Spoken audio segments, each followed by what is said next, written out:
Thank you, ladies and gentlemen, for attending today, especially those who've come from Africa. Excuse me, if I get this right. It's a long journey. We sincerely appreciate it. There's a lot of interest in West Africa from Western Australia. West Australia is very focused on West Africa. We like doing business there. We like dealing with the people there. And the reason we go there is because most of the gold here, the easy gold that's been found in Western Australia, is gone. So fortunately, in Africa, you're endowed with a phenomenal resource, which we'd love to help you develop.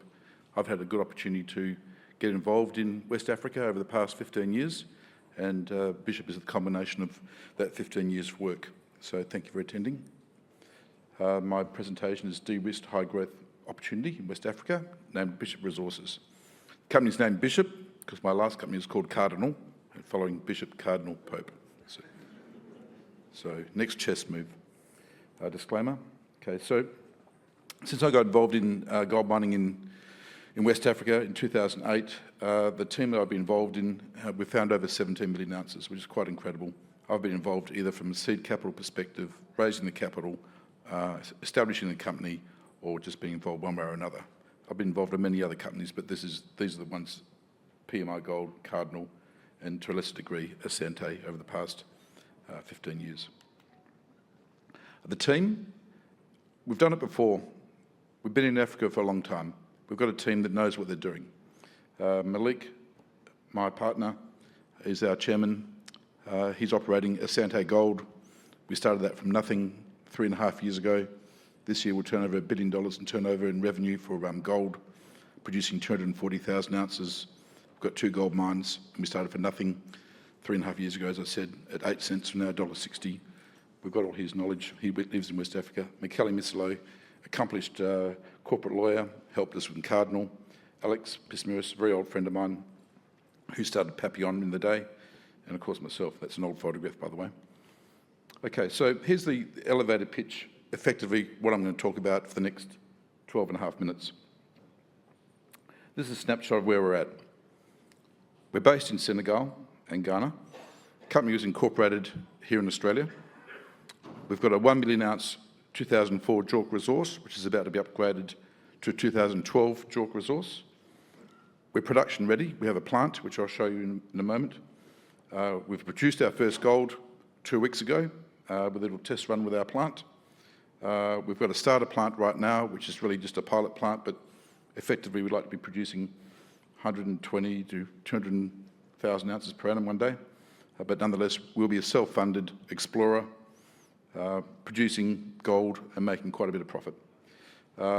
We have significant exploration potential for the existing 1 million ounces we've got.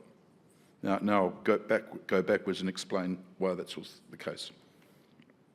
Okay, so we're in 2 jurisdictions, Senegal and Ghana. In regards to Senegal, we're right in the middle of the Mali tectonic zone. There's 9 mines around us, averaging 6 million ounces. We're right in the middle. We're in the sedimentary basin. Most of those other companies are in volcanic areas. And the other area is Ghana, in the north of Ghana, where I originally started Cardinal from scratch, just started from zero, basically. And we found 7.5 million ounces in less than 2 years. We sold that company to Shandong Gold in the middle of COVID. I picked up that ground during that period and was going to sell it to Cardinal, but unfortunately they got taken over, so I was left with this legacy, being this ground in Ghana, which looks pretty good. So, start with Senegal. At the back of the room, we've got Marie, our country manager and managing director of our subsidiary. I'm proud to say she's doing a fantastic job. She's ex-EY. She's instilling Western standards in relation to how we do things, how we should be doing things in Africa. I'm also proud to say that I'm the only white employee of the 60 or 70 employees we've got. So we empower all our African employees. We want African people working with African people, and that's why we do it. Thank you, Marie. As I said, we're surrounded by 9 mines averaging 6 million ounces each, roughly. My predecessor, Andrew Groves, who I was a very happy shareholder of his previous company, Chesser Resources, and thank you for the nice profit with your takeover a few years ago, Andrew. So it's not on the map, but they are immediately to the right of that black cross, or star, I should say. So, yeah, he was our previous success that we saw in West Africa and Senegal. Senegal is a French-speaking country. It became independent in 1960. Very stable, very solid place to work. I'm proud to say today, it's the first time I'm letting people know this, we produced our gold 2 weeks ago. It's not a lot of gold. We're just test running the plant. We're getting ready to bring this into production one way or another. We've got some alluvials we'll put through it just to play with it for the time being, and then we are going to build a CIL plant which is adjacent to this gravity plant, and we're forecasting to produce 50,000 ounces a year. Doesn't sound like a lot, but we never intended to actually produce any gold initially. We were just trying to build an exploration team. So in relation to how we're going to do it, we're in the process of financing, mostly debt finance coming up, which we're in discussions with various financiers at the moment. We'll build the CIL plant and operate the gravity plant at the same time. And then once we make money, which will be in about a year's time, we'll start dealing with our capital, and that is buying back our own shares, increasing the size of our plant, paying out dividends, which what shareholders love to see.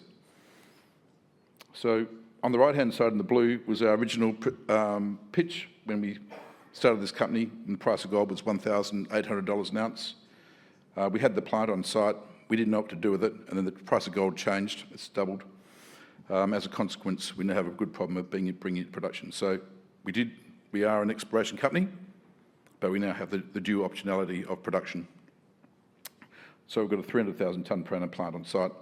Mincor, our engineers, have given us a rough idea. It will cost us about $6 million to double the size of the plant, and another $20 million to double the size of the plant again. But right now, we only need roughly $15 million US to bring this into full production as a CIL plant. The payback is phenomenal. Without harping on, we've got the plant, it's easy. We're doing pit shell revaluations right now, which I'll show you in a moment. The whole bankable feasibility, which was done 7 years ago, has worked out at $1,200 an ounce, and we all know what the gold price is today. Net present value, this is probably exaggerated slightly because it's based on the old bankable feasibility, which showed a cash cost of $678. My guess is our production costs will be about $2,000 an ounce US. So even if that was the case, we'd still make $250 million over 3.5 years. And we're not intending to make money, we're looking for gold. This is a comparison of the bankable feasibility on the left versus what we're doing at the moment. We're using SLR Consulting to do the revaluation of the resources. Pit number 1, grade 7.5 grams, overall life of mine grade 5.75. There's a picture of the pits. That's the $1,200 pit shells you're looking at from a plan view, and at $2,200 they join up, and at $3,200 I'm about to find out what they join up when this life finish their work in 2 weeks' time.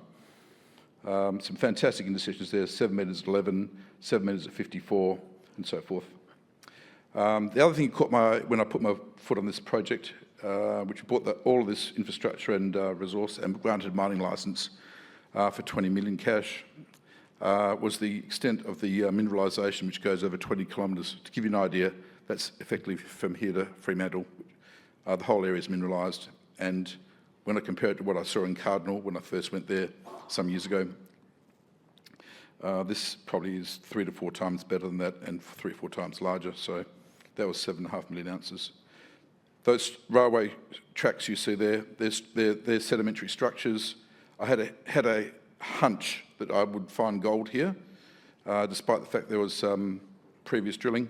And during the protracted and acrimonious negotiations with the bank whom we bought the asset off, our neighbours mysteriously discovered they had 1.7 million ounces within a kilometre of our boundary, which is on the left-hand side of that page, and they were trying to gazump us on the project.